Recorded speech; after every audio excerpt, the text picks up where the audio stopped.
I definitely think in terms of space program, we should be projecting out the next 100 years and not the next election cycle. Well, or how about the next several billion years?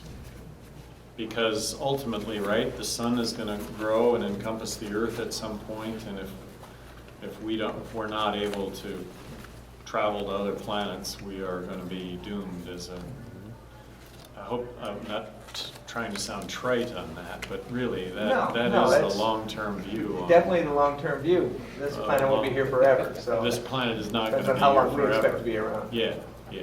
I suggest taking Obama and Reid and Pelosi and other leadership, and especially the Democrat Party, and launch them to Mars to start setting up a colony immediately. Well, that's what I saw as a problem with going out to outer space, and the colonies will break free like the United States did. I'm optimistic that because there's an awareness right now in this country that I don't think has ever existed in my lifetime regarding spending and what this country is really about. I've got an optimism here that we right the financial ship and that we return to this notion of what this country is really about, which I believe is liberty and freedom and the personal responsibility that goes along with that. And how, in delivering your message, do you overcome the divisive social issues, the gay marriage, abortion kind of issues? I mean, do you touch on those, or you just... Well, I'll answer those for you right now. I mean, I support gay unions. I think that the government probably shouldn't be involved in marriage, that if marriage were left to the churches, that's where those issues should lie, in my opinion. And with regard to abortion, I support a woman's right to choose up until the viability of the fetus. As governor of New Mexico, I would have signed a bill banning late-term abortion. I've always been in favor of parental notification. I've always been in support of counseling. And although I was never able to bring this to bear, I'm against public funds used for abortion. On that matter of abortion and viability, you realize that a viability is from day one? The embryo can be held in frozen captivity for a decade and implanted in the womb of a totally different person, a different woman from the birth mother. And that child will be the child of the original genetic parents. That establishes that life begins at conception. That is the scientific, factual record of what happens. Well, and I recognize it to be a very contentious issue. And for myself, I have this, and this is for myself, I have this sense that there is a point of viability. I don't know what that point is. It's scientific, that it is at conception. A French scientist proved it and used that very argument as to define it. And I think that actually that's the moving target when it comes to the courts and their definition of. So the courts have actually defined viability of the fetus as the point in which the fetus can be sustained outside of the womb, even if by artificial means. I think that is. But the viability was attached to life. Life and viability were intertwined in Roe v. Wade because they didn't know. The fact is, viability is at the time of conception because of the ability to put that embryo into a frozen state for years, and still it is alive and will become alive. I think that kind of argument may surface at some point and actually get ruled upon. See, I think when you give the woman the right to murder or participate in the murder of that unborn child, that you have now established a super right for that action that we don't almost never engage in for somebody who should be put to death for the murder of innocent people that are in prison. You know, that child is completely innocent. And no one is there for those rights of that child. And abortion should not be late-term pregnancy preventative or you know what I'm talking about. I certainly respect your opinion. Thank you. But did you I don't know when NAFTA was signed, that might have been when you were in office. What are your feelings on that? What would you, if you did, would you do anything different now, or? You know, I didn't get to vote on NAFTA, so quick story on NAFTA. You know, and I'm a Ron Paul supporter, I'm a Ron Paul fan.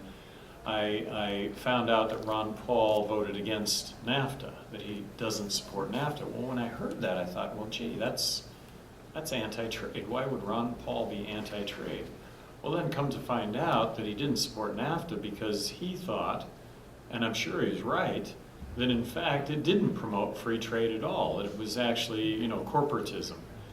And so I would like to think that if I would have been in the legislature and able to vote on that, that I would have been one, I'd like to think I would have been one of those no votes. You know, differences between myself and Ron Paul is Ron Paul was the no vote, the singular no vote in Congress how many times? Do you know? I don't know. Hundreds. Yeah. Hundreds? Okay, hundreds. Well, in New Mexico, the difference between Ron Paul's experience and my experience was that out of those 750 vetoes that I rendered as governor of New Mexico, 100 of those vetoes were where the vote in the legislature was 117-0, and I vetoed that bill. And by the way, only 2 of my bills were overridden. So the difference between my no vote in 750 cases was that my no vote actually said no. It actually prevented this stuff from happening. And the difference also is that, well, not difference, but what I got to experience was, well, what did people think about that? And in New Mexico, which is 2-1 Democrat, I got reelected. I got reelected by a bigger margin the second time than the first time. And I would just argue that people really recognize good stewardship of tax dollars. On those 750 no votes, and all but 2 of them never overrode your veto, was there something that you did publicly that affirmed that there were going to stay no votes? I always gave a veto message, always. Wow. I always wrote out a veto message, and I engaged in the debate. I thought that was part of the job. Absolutely. And I think it is. If I have an issue with George Bush, it's that I think he did a lot of things right, but he just didn't take the time or the effort to go out and make the case. And I'll just point at immigration reform, I'll point at Kyoto, environmental issues, campaign finance, privatization of Social Security accounts. You know, the arguments are there, and they, in my estimation, should have been engaged, and I think that those issues could have been furthered if that would have been the case. You would have voted vetoed campaign finance reform. Absolutely, Yeah. absolutely. That's the anti Gary Johnson bill. That's the bill that would prevent a Gary Johnson from ever getting elected again. What is your stance on Jim Webb's looking into reform the criminal justice system? I don't know Jim Webb and looking at the criminal justice system. What's that? Oh, he's saying that he's surprised that we house so many criminals in our nation, and he's saying that we need reform. Well, you know, I'd like to think that my advocacy of legalization of marijuana and my advocacy of harm reduction strategies regarding all drugs would put a huge dent in what is our current prison population. The profile of 73% of individuals in federal prison today are individuals who have sold small amounts of drugs on numerous occasions and been caught, mandatory sentencing.